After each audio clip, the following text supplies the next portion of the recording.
Selamat datang di podcast Open Heart with Portak IP Sibarani. Podcast ini adalah sarana untuk menguraikan atau memperbincangkan hal-hal yang penting, yang berguna dalam hidup kita sehari-hari, yang di dalamnya terkandung nilai-nilai yang bersifat edukatif, teologis, filosofis, dan etis. Uraian atau perbincangan akan disampaikan secara topikal atau tematis. Selamat mengikuti.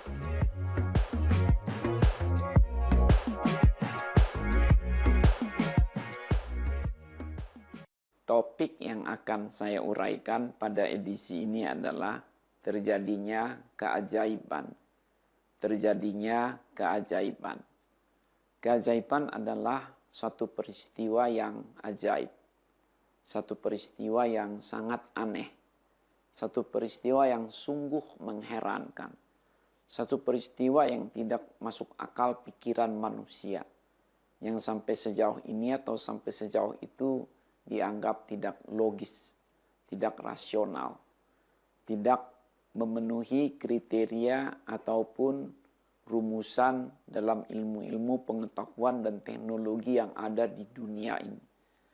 Yang dianggap tidak alamiah, yang sebenarnya justru adalah melebihi yang alamiah atau supra alamiah, supranatural.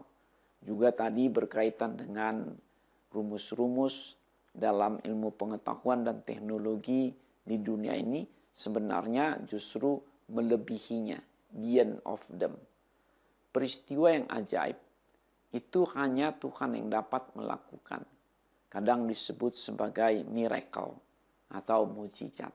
Miracle, mujizat, peristiwa yang ajaib, yang sungguh sangat mengherankan, yang aneh. Tidak ada yang dapat mengadakan yang demikian kecuali Tuhan Allah. Manusia, pihak lain, oknum tertentu, kuasa-kuasa, siapapun tidak dapat mengadakan mujizat, tidak dapat melakukan keajaiban. Termasuk setan atau iblis tidak mampu mengadakan keajaiban. Kalau toh dipaksakan, setan atau iblis itu mentang-mentang dia sepertinya dapat meniru-niru, maka itu sifatnya adalah palsu, tidak sungguh-sungguh merupakan keajaiban. Hanya Tuhan Allah yang dapat mengadakan keajaiban. Apanya Tuhan Allah yang terlibat, yang digerakkan di dalam terjadinya keajaiban itu, yakni adanya kehendak Allah, yakni adanya kekuatan Allah, yakni adanya keahlian atau kemampuan Allah, ada daya kreasi Allah dan ada kecepatan Allah. Tuhan melakukan peristiwa-peristiwa yang ajaib di sepanjang zaman dan sangat dinamis, sangat variatif. Semua peristiwa yang terjadi itu dapatlah diwakilkan pada 8 pola. 8 pola peristiwa yang ajaib. 8 pola atau kategori atau pengelompokan lah begitu untuk memudahkan kita mencatatnya. Peristiwa-peristiwa yang ajaib atau keajaiban yang dilakukan Allah di sepanjang zaman. Yang pertama adalah penyembuhan atas penyakit tanpa obat. Ini sangat sering terjadi. Penyembuhan atas penyakit tanpa obat. Itu adalah satu peristiwa yang ajaib.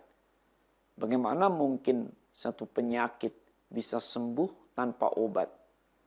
Ya, itulah mujizat, itulah miracle.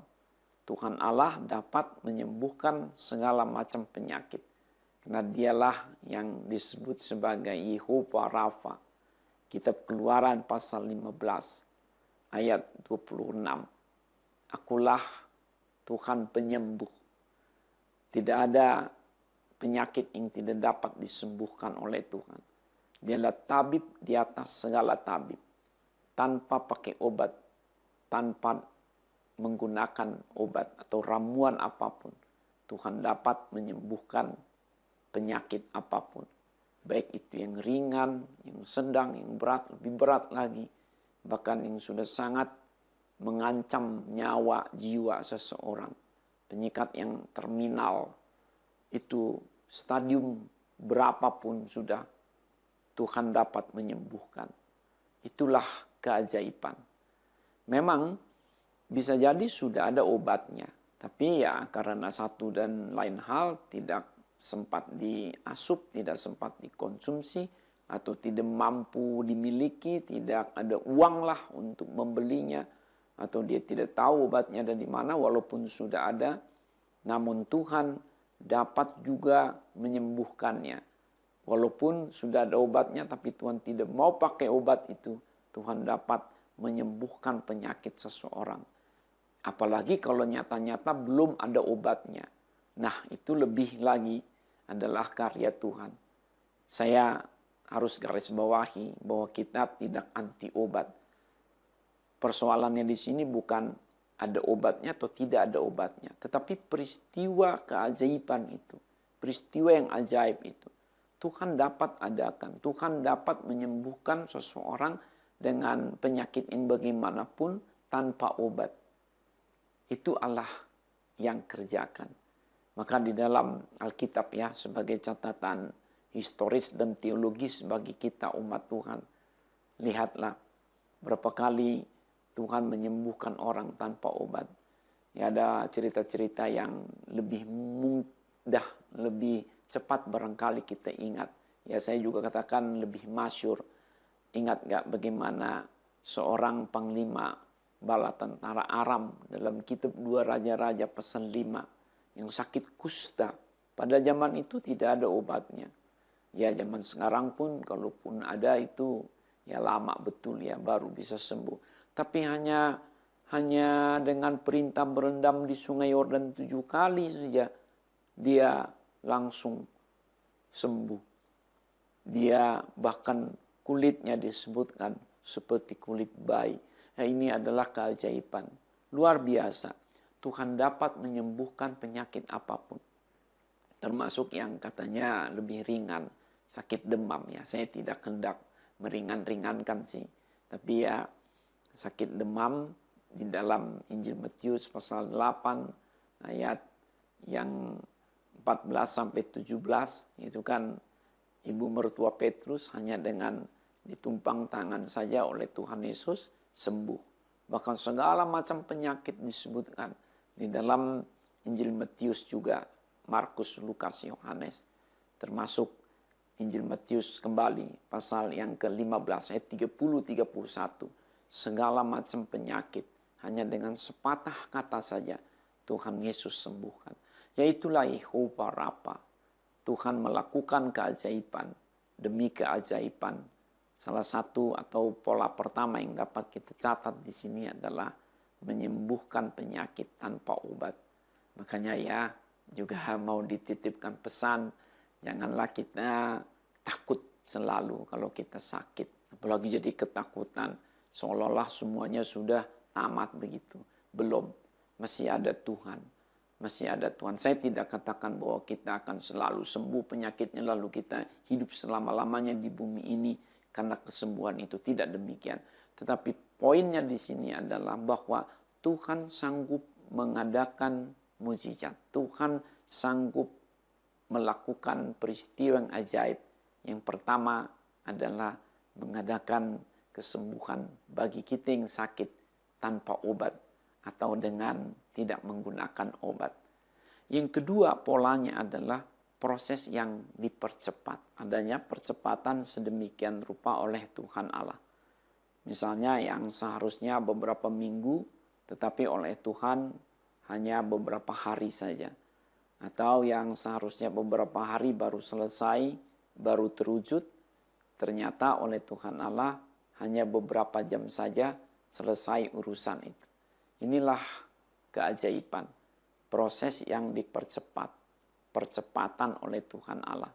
Ya, lebih cepat pandaikah, lebih cepat mengerti, lebih cepat tiba atau sampai di tempat tujuan, lebih cepat dapat memaklumi, lebih cepat dapat memampuni, lebih cepat dapat berdamai, lebih cepat sembuh dari perkiraan, lebih cepat berhasil dalam mencapai sasaran, lebih cepat makmur, lebih cepat berlimpah, kaya raya. Itu adalah proses yang dipercepat oleh Tuhan.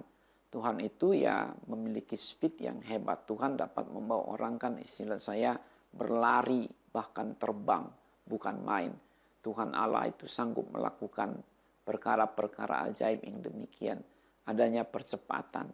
Ya, saya jadi teringat dengan kisah pelayanan dari Filipus di dalam surat Kisah Para Rasul pasal 8. Bagaimana dia masih ada di jalur Gaza disebut, tapi kemudian tiba-tiba dia sudah ada di Asdod.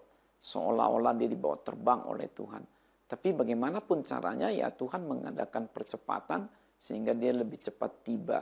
Sehingga dia lebih cepat sampai di tempat tujuannya. Dan itu mengherankan. Itu peristiwa ajaib. Lalu Tuhan juga dapat mengadakan percepatan bagi kesembuhan. Kalau pada bagian pertama tadi secara khusus sebut Tuhan mengadakan kesembuhan bagi yang sakit tanpa obat, maka Tuhan juga dapat menggunakan obat untuk kesembuhan orang sakit. Namun ada proses percepatan yang seharusnya dia mengkonsumsi obat beberapa bulan atau beberapa minggu, tapi hanya beberapa hari saja dia konsumsi obat yang sama untuk penyakit yang sama, ternyata bisa sembuh juga. Itu ada proses percepatan yang dipercepat oleh Tuhan sedemikian rupa. Atau dengan terapi fisiologis sedemikian rupa, harusnya beberapa kali frekuensinya, tapi hanya 1-2 kali pergerakan oleh Tuhan Allah dapat diadakan percepatan sehingga dia bisa lebih cepat sembuh. Itu adalah keajaiban. Ada juga keajaiban tadi, lebih cepat mengerti, lebih cepat pandai. Ya kan, ilmu pengetahuan apapun kan butuh waktu untuk mengendapkannya, latihan-latihan untuk mengertinya. Tetapi karena Tuhan mampu mengurapi seseorang sedemikian rupa, ada proses yang dipercepat sehingga umumnya katakanlah 6 bulan baru selesai dipelajari secara rata-rata, namun oleh Tuhan dapat membuat dia hanya beberapa hari saja dia bisa mengerti ilmu atau rumus-rumus itu. Itu adalah keajaiban. Atau juga berkaitan dengan perekonomian, keuangan, dalam dunia bisnis, dunia kerja. Tuhan dapat mengadakan percepatan sehingga terjadi deal, terjadi jual beli, transaksi yang begitu rupa dengan sukacita antar semua pihak itu bekerja dengan baik, saling menguntungkan, mereka happy semuanya dan sukses sehingga ada percepatan untuk membayar iuran, percepatan untuk membayar akan semua tagihan, juga bahkan dapat lebih cepat makmur tadi, dapat lebih cepat berlimpah ruah hasil kerjanya, termasuk percepatan di dalam hasil tanam-tanaman kah, atau pertanian atau peternakan ataupun bisnis lainnya. Itu adalah Tuhan mampu kerjakan. Namun Tuhan juga mampu untuk mengadakan percepatan bagi penghancuran. Ya, ini tidak enak memang kalau bicara penghancuran. Tapi kan karena topiknya adalah terjadinya keajaiban dan polanya itu adalah yang kedua, ini pola yang dipercepat, ya jangan tutup-tutupi juga. Tuhan dapat juga mengadakan proses yang dipercepat untuk penghancuran. Misalnya ya ada sebuah pohon ara disebut di dalam Markus pasal 11, Injil Markus pasal 11, itu waktu Tuhan Yesus dan para rasulnya dari arah Betani mau ke Yerusalem suatu hari itu, dilihatkan ada pohon yang tidak berbuah, itu pohon ara. Lalu Tuhan berkata apa? Kamu tidak berbuah lagi selama-lamanya. Dan pada keesokan harinya mereka lewat di situ langsung sudah lisut pohon. Itu pohon ara kan cukup besar. Tapi karena Tuhan yang berkata demikian, maka dia langsung lisut keesokan harinya. Itu adalah proses yang dipercepat untuk penghancuran. Juga penghancuran satu bangsa, kepunahan satu bangsa, penghancuran satu kerajaan juga dapat terjadi. Kalau Tuhan yang melakukannya. Memang segala perkara dapat dikerjakan oleh Tuhan. Maka kita harus hormat kepada Tuhan ya. Karena Tuhan itu dapat mengadakan proses percepatan. Proses yang dipercepat, apakah itu yang positif bagi kita maupun yang negatif bagi kita, tergantung konteksnya. Terpujilah nama Tuhan. Pola ketiga terjadinya keajaiban oleh Tuhan Allah itu adalah proses yang diperlambat. Proses yang diperlambat. Adanya perlambatan. Ini berbalik atau keterbalikan dari yang kedua tadi. Kalau yang kedua kan proses yang dipercepat, adanya percepatan. Tetapi yang ketiga ini adalah justru prosesnya itu diperlambat. Ada perlambatan. Tuhan tahan sehingga tidak langsung terjadi. Sehingga tidak langsung terwujud. Sehingga tidak langsung selesai. Itu adalah proses perlambatan. Yang dimana katakanlah beberapa hari kemudian sudah seharusnya meninggal. Tetapi bertahun-tahun justru belum meninggal. Itulah kisah namanya Hizkia. Raja Hizkia dari kerajaan Israel Selatan atau Yehuda yang berpusat di Yerusalem. Dalam kitab Yesaya pasal 38.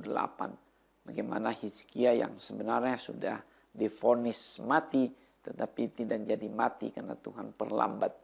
Sehingga dia tambah waktu hidup 15 tahun lagi. Bukan main, itu adalah keajaiban.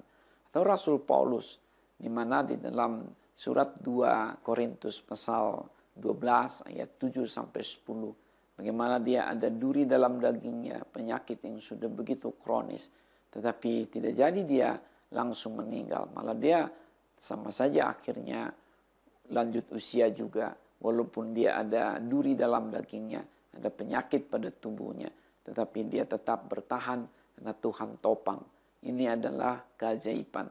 Proses yang diperlambat oleh Tuhan. Proses perlambatan dari peristiwa yang negatif harusnya langsung terjadi, tapi Tuhan katakan belum terjadi.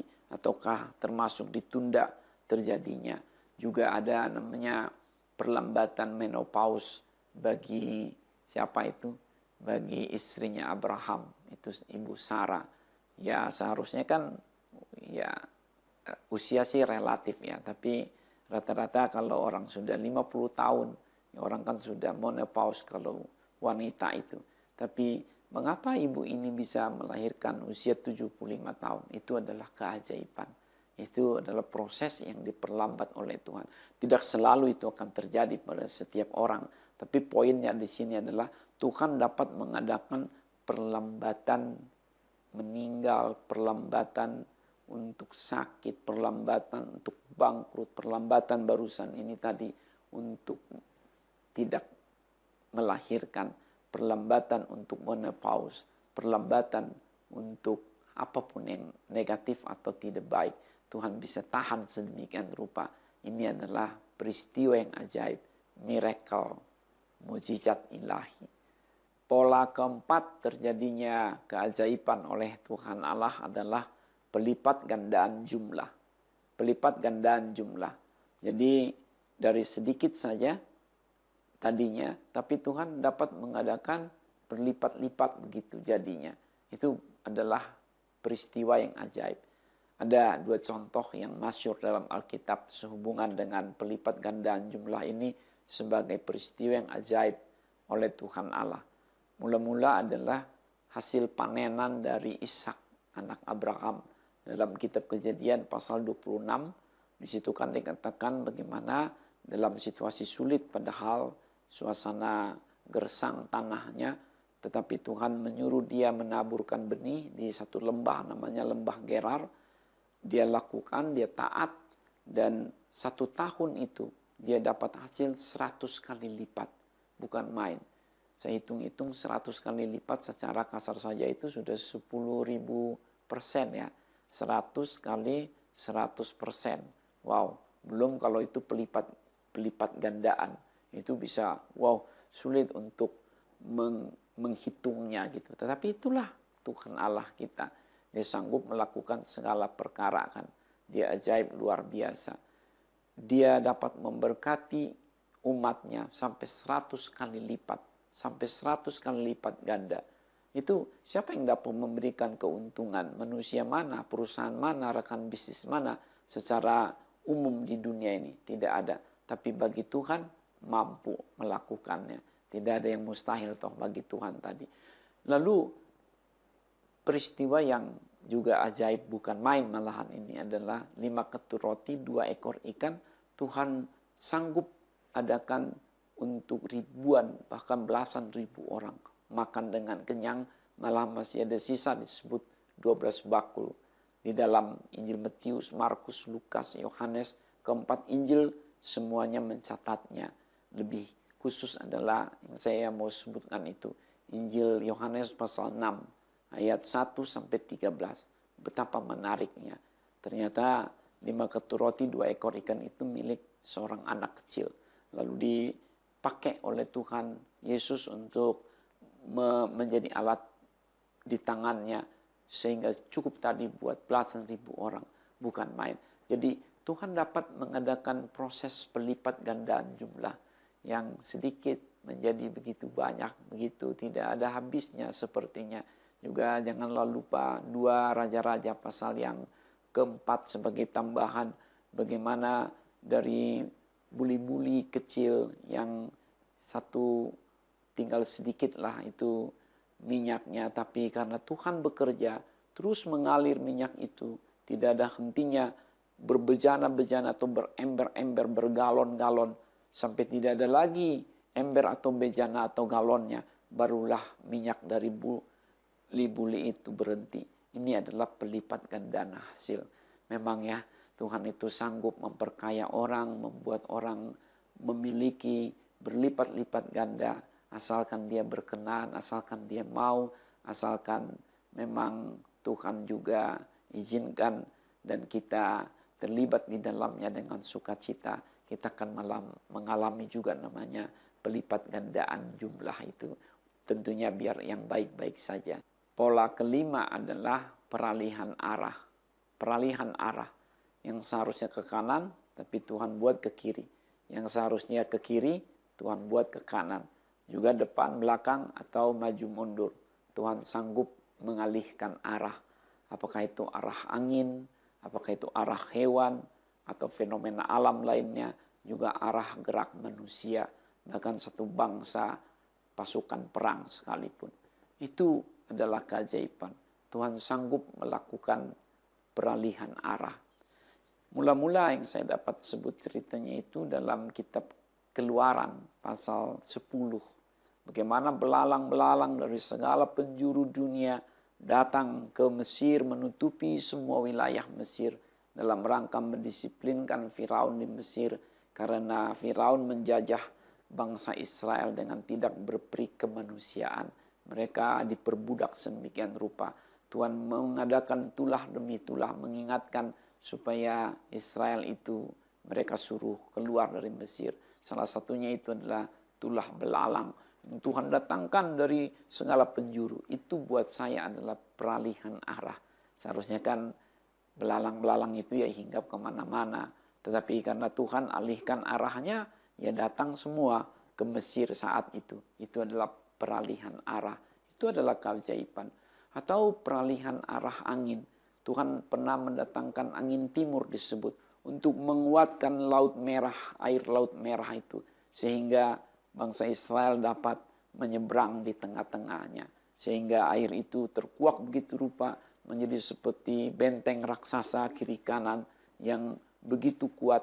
Sehingga tadi bangsa Israel bisa menyeberang di tempat yang kering begitu rupa. Karena ada angin timur yang Tuhan panggil ya. Istilah angin timur ini adalah angin dari timur lah. Tuhan datangkan begitu rupa menguatkan air tadi. Itu adalah peralihan arah. Ada satu kisah juga di dalam kitab Yesaya pasal yang ke-37. Kalau air Laut Merah itu tadi kan adalah dalam Keluaran pasal 14. Nah, kisah berikutnya ini adalah dalam kitab Yesaya pasal 37. Ada satu masa di mana Raja Asyur mau menghancurkan Yerusalem di bawah masa pemerintahan Raja Hizkia. Juga kenabian Nabi Yesaya di situ masanya. Tetapi oleh Tuhan Allah digerakkannya arah daripada Raja Asyur sehingga dia kembali lagi dengan cepat-cepat ke daerahnya, ke negaranya, sehingga malah di sana dia disebut terbunuh. Ini adalah peralihan arah. Bayangkan satu tentara yang begitu banyak jumlahnya bisa dialihkan oleh Tuhan itu tidak jadi masuk ke Yerusalem.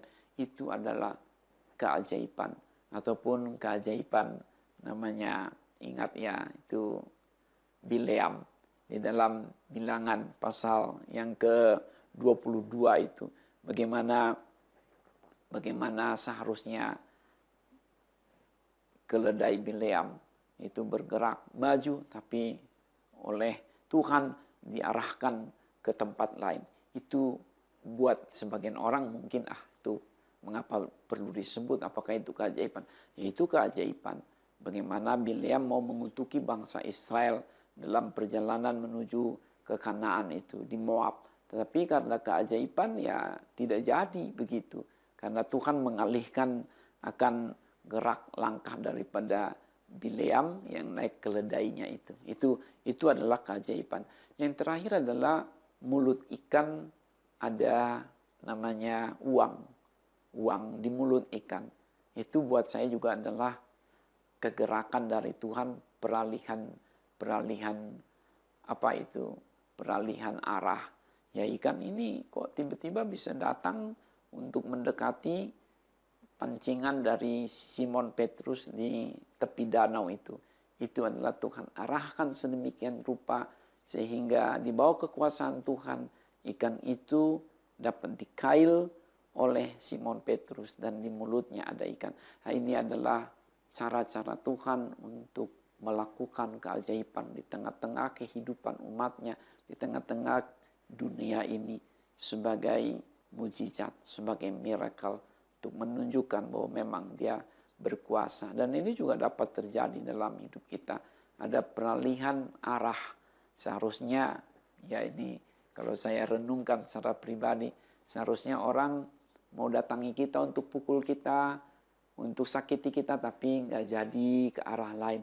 Atau ya Tuhan lihat kita berdoa belum sanggup membayar utang pada hari itu, Tuhan alihkan penagih hutangnya, jangan dulu datang hari ini, tapi kapan-kapan sajalah datang, dialihkan ke tempat lain. Bukan kita tidak akan bayar utang, tapi itu adalah peralihan-peralihan yang seharusnya kita ini pergi ke sana, tapi Tuhan alihkan pergi ke tempat lain sehingga tidak celakalah, tidak ribut sama orang, tidak menghadapi hal yang tidak baik.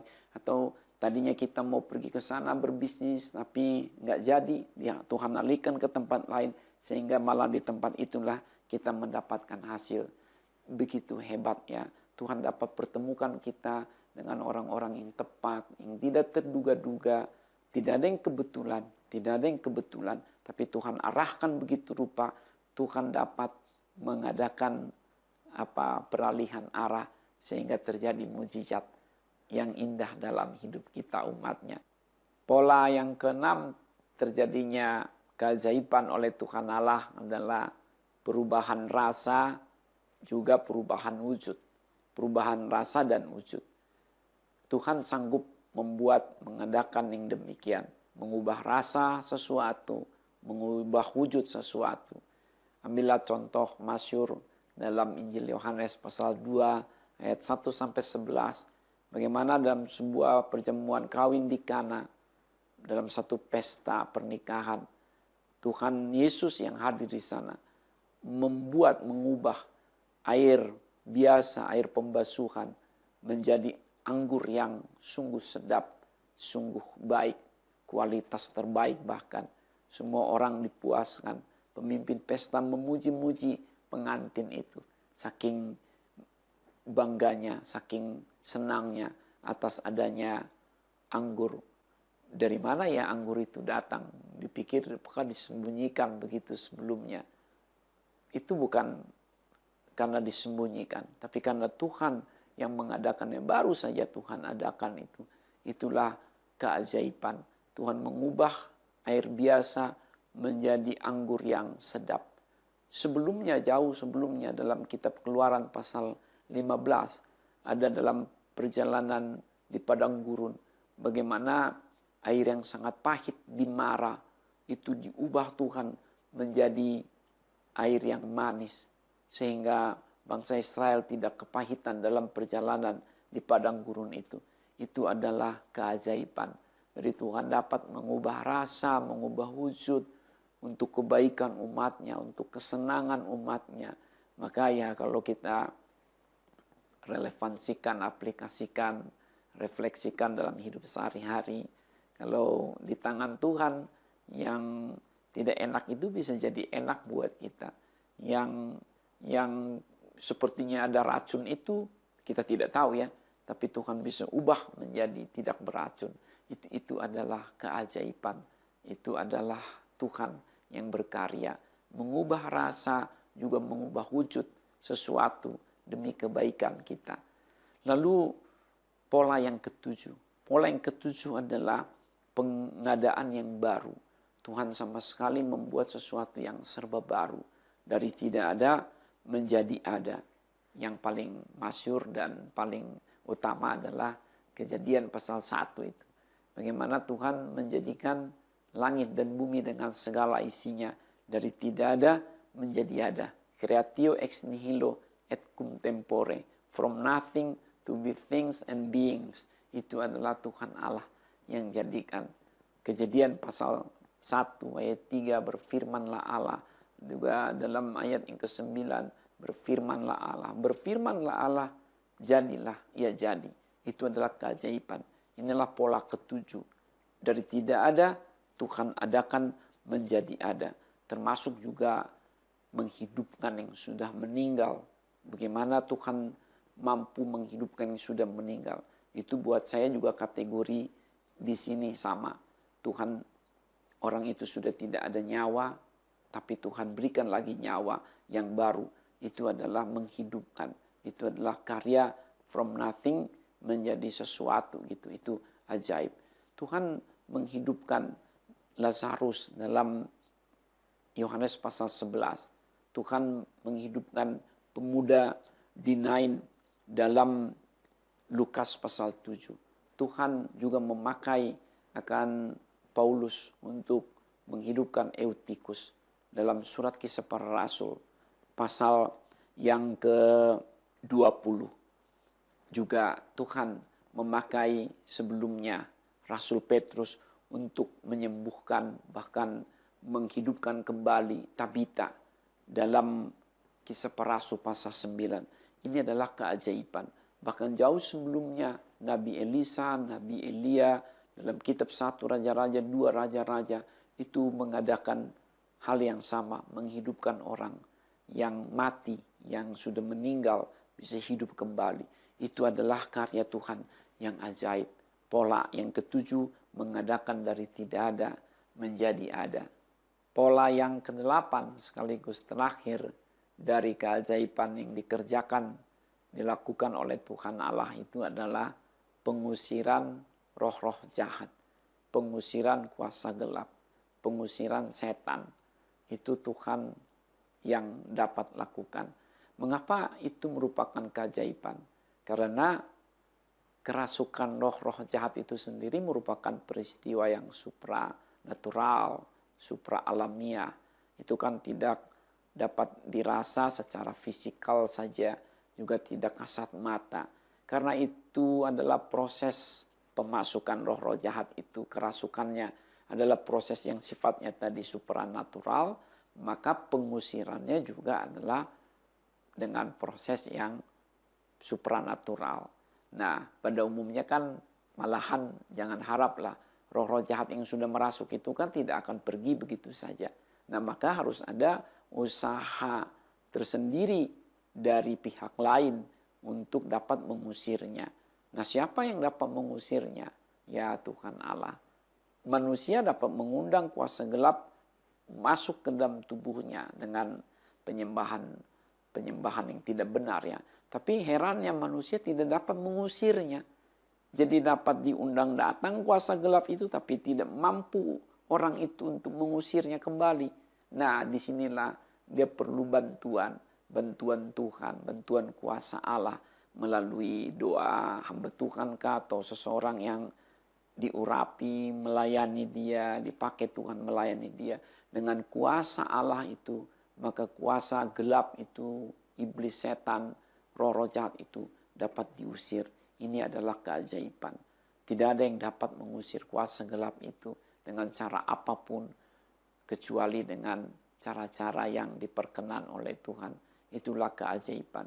Ya, makanya para rasul, para nabi sebelumnya, hamba-hamba Tuhan, termasuk pada zaman sekarang, semua orang yang melayani Tuhan, khususnya pelayanan gerejawi, penginjilan, itu diperlengkapi betul oleh kuasa dari tempat maha tinggi untuk mengusir kuasa-kuasa gelap itu. Maka kalau ada orang yang kerasukan, jangan ketakutan. Kita dapat dipakai Tuhan dan panggillah Tuhan untuk mengusir kuasa gelap itu. Niscaya dengan iman, maka semua kuasa gelap akan pergi. Karena itu adalah keajaiban yang Tuhan dapat kerjakan. Dan jangan juga takut ya, jangan takut kita akan dimasuki kuasa gelap begitu saja. Tidak, kuasa gelap tidak akan begitu saja memasuki kita. Kecuali kita undang dengan penyembahan berhala ataupun penyembahan terhadap roh-roh sejenis. Kita ada Roh Kudus di dalam kita orang yang percaya. Jadi jangan juga takutlah. Tapi juga tadi Tuhan dapat mengusir kuasa gelap itu. Dan itu adalah keajaiban. Demikianlah uraian seputar topik terjadinya keajaiban yang dapat saya sampaikan pada edisi ini. Tentunya ini tidak lengkap, apalagi pastilah jauh dari sempurna. Tetapi paling tidak kita sudah diingatkan apakah yang dimaksud dengan keajaiban itu. Dan bagaimanakah keajaiban itu terjadi dengan beragam pola, paling tidak 8 pola tadi. Apabila Anda ingin mendukung kelancaran podcast ini, silahkan Anda dapat salurkan ke nomor lembaga pelayanan kami. Nomor lembaga pelayanan kami dapat dilihat pada deskripsi atau keterangan pada podcast ini. Silahkan klik sendiri, lihat sendiri di sana keterangannya. Juga apabila Anda ingin mengadakan kerjasama dengan kami, silahkan hubungi kami pada alamat email dan nomor kontak yang ada pada deskripsi atau keterangan pada podcast ini. Terima kasih.